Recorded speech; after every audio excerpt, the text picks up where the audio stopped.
అందరికీ నమస్కారం. నేను మీ రవికిరణ్ వేలూరి.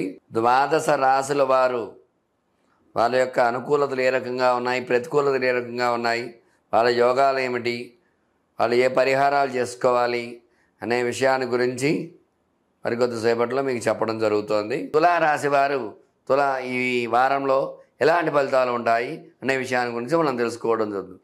తులారాశి అధిపతి శుక్రుడు భాగ్యంలో ఉండడం వల్ల, వృషభ స్థానంలో స్వక్షేత్రంలో ఉండడం వల్ల తులారాశి వారికి కొన్ని అనుకూలతలు ఉన్నాయి.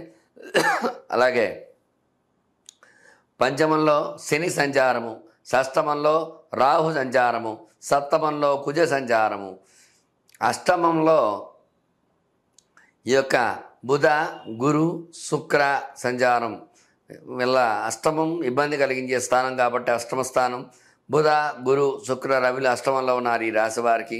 అట్లాగే ఏ స్థానంలో కేతు ఉన్నాడు కాబట్టి ఈ రాశివారు కొన్ని పరిహారాలు చేసుకోవాల్సి వస్తూ ఉంటుంది. అష్టమ స్థానంలో బుధుడి వల్ల చక్కటి చదువు విషయంలో నిర్ణయాలు సరిగ్గా తీసుకోలేకపోతారు, ఉద్యోగపరంగా సరైన నిర్ణయం తీసుకోలేకపోతారు.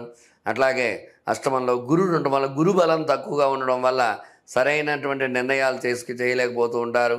శుక్రుడు ఉండడం వల్ల అష్టమంలో శుక్రుడి వల్ల సినీ రంగంలో కానీ అలాగే ధన విషయంలో కానీ ఇబ్బందులు చవిచూడాల్సి వస్తూ ఉంటుంది. రవి గ్రహాలకు అధిపతి రవి కూడా అష్టమంలో ఉండడం వల్ల కొన్ని ఇబ్బందులు చవిచూడాల్సి వస్తూ ఉంటుంది.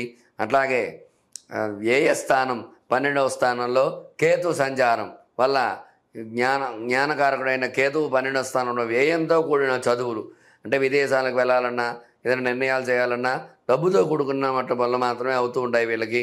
అట్లాగే తగు పరిహారాలు ఈ బుధ గుర శుక్ర రవి కేతువులకి తగిన పరిహారం చేసుకున్నట్లయితే ఖచ్చితంగా వీళ్ళకు అనుకూలమైన వార్తలు ఈ వారంలో వినవచ్చు. అట్లాగే ఉద్యోగపరంగా, విద్యాపరంగా, వ్యాపారపరంగా ఇబ్బందులు లేకుండా ఉండాలంటే వీళ్ళు తప్పకుండా నవగ్రహాల చుట్టూ 9 ప్రదక్షిణాలు చేస్తూ ఉండాలి. ముఖ్యంగా బుధ గురు శుక్ర రవి కేతువులు ఈ 5 గ్రహాలు కూడా ఓం బుధాయ నమః, ఓం గురవే నమః, ఓం శుక్రాయ నమః, ఓం రవయే నమః, ఓం కేతవే నమః ఇన్ని 5 కూడా 108 సార్లు చొప్పున నామపారాయణ చేయడము, అట్లాగే నవగ్రహాల చుట్టూ ప్రదక్షిణ చేయడం ద్వారా గ్రహ అనుకూలత కలిగి సుఖంగా ఉంటారని తెలియజేయడం జరుగుతోంది.